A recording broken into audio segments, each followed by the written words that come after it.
Dito tayo. Dito tayo sa magagandang mga tanawin, diba?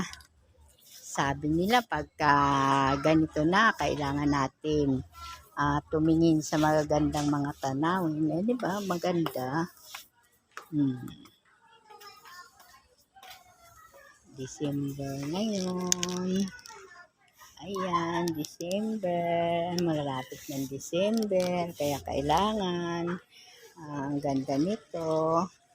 Maganda din siguro ang presyo. Magkano to? Ang presyo nito.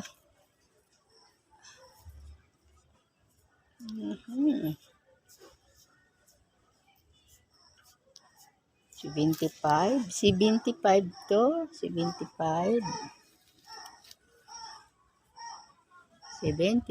pesos.